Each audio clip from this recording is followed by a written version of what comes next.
Mitchell Robinson and Preston Achiuwa equal to about $20 million. So definitely can fit somebody on this team, an impactful player at that as well, too, to help this roster moving forward. But the question is, who are the trade targets? What players are the Knicks likely going to go after to add to this team? Well, shout out to Ian Bagley, because he also gave us and identified a couple of Knicks trade targets moving forward as we get closer to the trade deadline. And I got to tell you guys, it is a lot of players to name. Obviously, this only involves Mitchell Robinson and Preston Achiuwa likely being included in that deal. You're not going to get somebody by holding back Preston Achiuwa and only including Jericho Sims and Mitchell Robinson. Because you got to remember, where the Knicks are right now as a team, we have to match the salary of any player we bring back on this team. So if it's $14 million, it has to be $14 million straight up. It has to be matched. It cannot be where the Knicks are taking on more salary. If that happens, the trade will be vetoed. It can't work. So we have to keep that in mind. But let's go ahead and break down some of these reports here. So obviously, Ian Bagley, he gave us the following information as he answered the question on his mailbag edition on his latest episode. The following question given to him or asked of him was, looking ahead here, do you believe that Money Mitch is on the Knicks after the trade deadline? And his answer to that question was, this is a major question for the Knicks as they approach the trade deadline. If I had to guess, I'd guess that Mitchell Robinson makes it all the way back in his rehab to the point where the Knicks feel confident about his ability to stay healthy. But Robinson still has several hurdles to clear before he gets to that point. If the Knicks still aren't sure about Robinson's status in mid-January, that's very specific there. His status in mid-January. Why mid-January? Because what is his return date?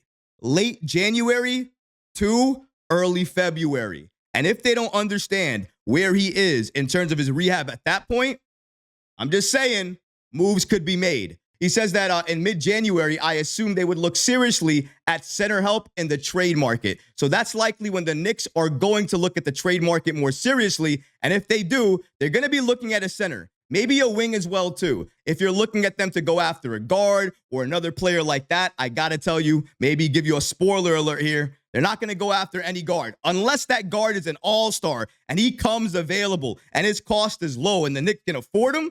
Maybe we can talk about it. But as of right now, the list of potential players the Knicks are going to go after, the trade targets, nearly all of them are big men. So let's break down that list from Ian Bagley as well, too, here.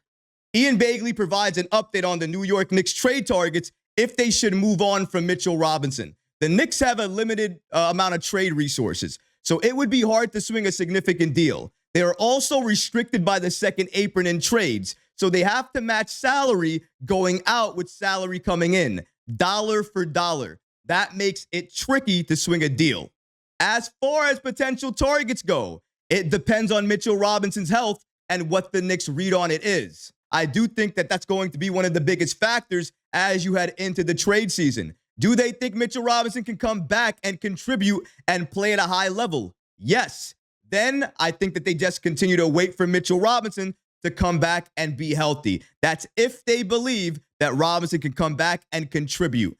If they have serious concerns about him, then I would expect them to, at the very least, look at the trade market. Then you look at the bigs that they had interest in during the summer. Names like Jonas Valanciunas, Goga out of the Orlando Magic, Nick Richards. I would also throw in there, depending on what happens in Portland, DeAndre Ayton and Robert Williams III. Just because those are guys who might be available on the trade market and just bigs who might be available. And like I said earlier, bigs with the Knicks right now, in terms of if they're going to make a trade, those are the players they're going to be targeting. If the Knicks don't feel like Mitchell Robinson can make it all the way back, those are going to be the names I would keep an eye on. The Knicks, always and forever, seem to be linked to Jonas Valanciunas. I have mentioned Jonas since the offseason. A lot of you guys hated it. Some of you guys love those reports. Some of you guys can actually see the vision. Oh, yeah, Troy, I get it. I mean, they can match the salary. It would make sense dollar for dollar. They can give the Wizards back their pick. So that is the alluring thing there. That's what the ideal package is for likely a team for the Wizards. We're not going to get really a good package back for Jonas, especially if you're looking like teams at the Lakers or other teams like that, unless the Lakers want to give up their first-round picks. Now, I understand there are reports out there that they would be willing to give up their first-round picks, but it's for a certain player. Do I think that player is aging veteran Jonas Valanciunas?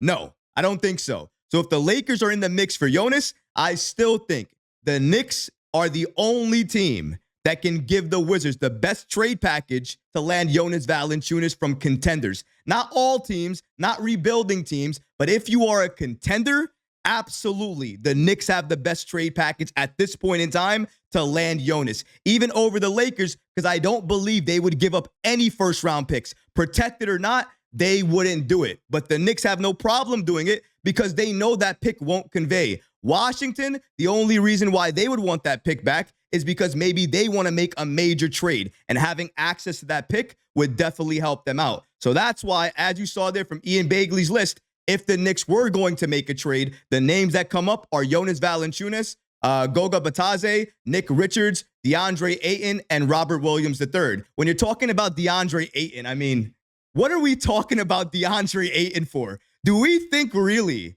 that the Knicks, not only, number one, would trade for Ayton, but that we could actually afford that contract with Karl Anthony Towns, Jalen Brunson, Mikal?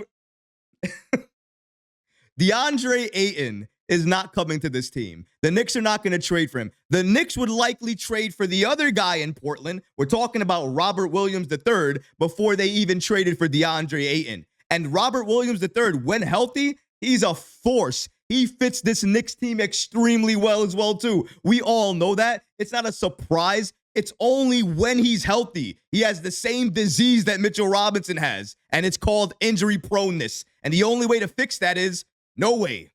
Keep them out for a significant period of time and hope and pray that when they come back, they don't re-injure anything. They stay healthy for a very long time and they can contribute. Maybe you watch their minutes, but again, even if you're doing that, if you're watching their minutes, then are they the same player? Are they the player that you wanted to trade for in the first place? These are some of the names that are on the list right now. Apart from them, let's take a look again. We talked about DeAndre Ayton. We talked about Robert Williams III. We talked about Jonas Valanciunas. Let's talk about Goga. You think that right now, the Orlando Magic, as injured as they are, seeing Goga rise right now, rise. He's playing over Wendell Carter Jr. Now, he's almost always injured. I can understand that. But he's a very good player. And Goga's playing over him because he's been a better player. Imagine how Indiana feels right now. Imagine how they feel right now. I love when certain teams that are our rivals, Indiana, are hurting because of a move that they made. And a lot of teams want to point out the Knicks, our fault, players that we traded away and whatnot. Can we talk about that for a second? Can we talk about who they had, who they no longer have, and what he's doing with Orlando? The points he's putting up, the rebounds he's putting up, the blocks he's putting up, the defense that he gives that team, even with all the injuries. One of the main reasons they're so scrappy is because of that defense, and they just let him go. Obviously, the Knicks would love to get him. I'm sure many teams in the NBA would love to get him. Guess what? He's not available. He is never going to be available, and the price on him has just skyrocketed all the way up there. The Knicks have no shot. None. Zero to land that man. Not the way he's playing right now. Not the way he's increased his trade value. Talk about somebody who's given his value a boost. That's how you do it. He's had opportunity, of course, but that's how you do it. Goga, he's here, but he's here to stay for Orlando, not for any other team, in my opinion. Let's keep it going. The other player that we have there is Nick Richards. Now, Nick Richards, for me, of course, if you have the option to go after a Nick Richards, you do it if he's available at the right price point, because he gives you a lot of things that you would want. He's active on defense. He's good on offense, has a little bit of a hook shot, a little bit of a push shot, working on his jump shot, and he can grow with the team. We know how the Knicks make moves. It's always a chess move to the Knicks. It's never going to be anything easy or something that we see. But if the Knicks are going to make a move, Nick Richards is somebody I can absolutely see being in play if the Hornets want to actively tank and give him up. And it has to be at the right trade package. But he's playing well too. So that means he's increased his trade value. That means the Knicks have to compete with the other teams that might want to trade for him. Again, that's where the Knicks find themselves. That's why Jonas makes the best sense, because The only people that the Knicks would be competing with the Jonas Valanciunas trade would be the other contenders. And out of all of them, they have the best trade package because they own Washington's pick. That's the main reason, almost the number one reason. And they can match it almost dollar for dollar. All of those reasons point why he would be the best asset if the Knicks wanted to trade for him and get him on this team. But that's only if the Knicks want to make a move, want to make a trade. They might not want to do that if they see Robinson return and he's going off. The lineup between him and Towns look phenomenal. We have to wait and see what that looks like. That's clearly what the Knicks are doing. That's clearly what they're waiting for. If you enjoyed these clips from the live show, be sure to subscribe to the channel and have notifications turned on so you don't miss any new episodes or when we go live. Thanks for watching, Knicks fans, and until next time, peace.